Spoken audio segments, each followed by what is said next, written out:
Allô, c'est Marie-Christine. Aujourd'hui, j'avais envie de faire une vidéo dans le cadre de notre série Intégrer le yoga dans son quotidien. Donc, vous pouvez le voir aujourd'hui, je suis en robe et je suis assise.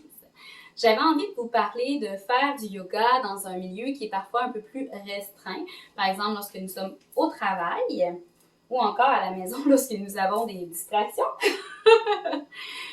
Donc, par exemple, quand on est au travail, on peut s'asseoir avec les pieds largeur des hanches, côté extérieur des pieds parallèles à notre siège. Donc, ça nous permet d'avoir une certaine longueur. Et nous installons dans l'assise. Les mains sont déposées sur nos cuisses et nous pourrions rester ici le dos long, donc pas à côté sur notre chaise, à respirer et introduire par la suite quelques chasse-chiens pour délier le dos. Quelques mouvements de la tête, si on en ressent le besoin. Donc, on en a déjà parlé dans d'autres vidéos, c'est pour ça que je m'attarde pas tant. Mais même lorsque nous sommes sur une chaise, on peut faire plusieurs mouvements. Quelque chose qui est intéressant, surtout quand vous avez des pantalons sous votre robe, c'est d'aller ouvrir les jambes et vous allez presser le bassin sur le siège pour allonger la colonne et à l'expire, passer par-dessus les hanches en flexion avant.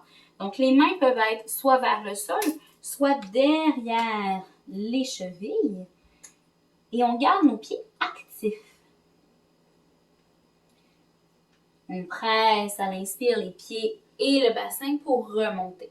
C'est une belle façon de venir alléger, soulager nos douleurs au bas du dos et dans les jambes.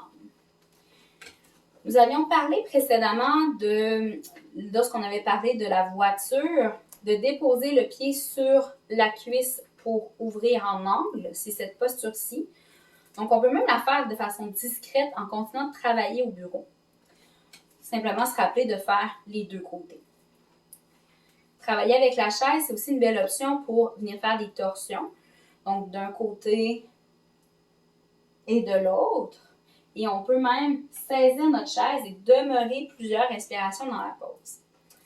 Ce que j'aime beaucoup également avec la chaise, je vais me lever, c'est d'utiliser la chaise sur l'autre sens pour aller en Adho Mukha. Donc, on recule notre bassin pour avoir les jambes longues, les bras longs et actifs, notre dos le plus long possible. Donc ici, on voit notre Adho Mukha avec les hanches qui pressent vers le ciel. Dans certains livres, on parle ici du chien de bureau.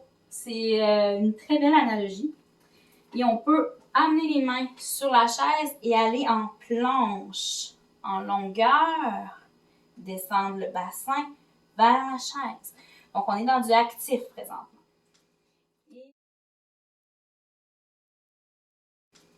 Et on recule, on peut aller en flexion avant. Donc, ce sont des postures qui font beaucoup de bien lorsque nous sommes au bureau.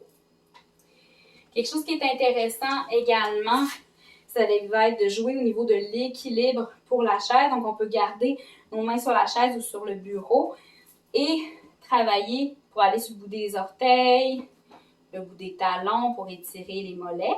Donc, lorsque je parlais d'équilibre avec la chaise, le dossier est face à moi. Idéalement, j'utiliserais plutôt un bureau. Mes pieds sont largeur des hanches et je monte sur le bout des orteils sans passer par mes chevilles. Donc, je peux demeurer ici quelques respirations, déposer et aller sur les talons. On fait attention pour ne pas aller en hyperextension des genoux, bien sûr. Et on alterne, on s'amuse. Ça vient faire beaucoup de bien au niveau des jambes, de réénergiser.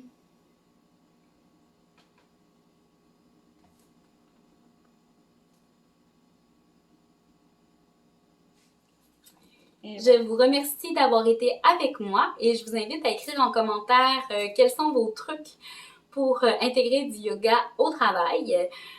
Par exemple, si vous avez la chance de mettre les jambes sur votre chaise ou sur le mur, que ça fait du bien. Merci de m'avoir écouté. À la prochaine et namasté!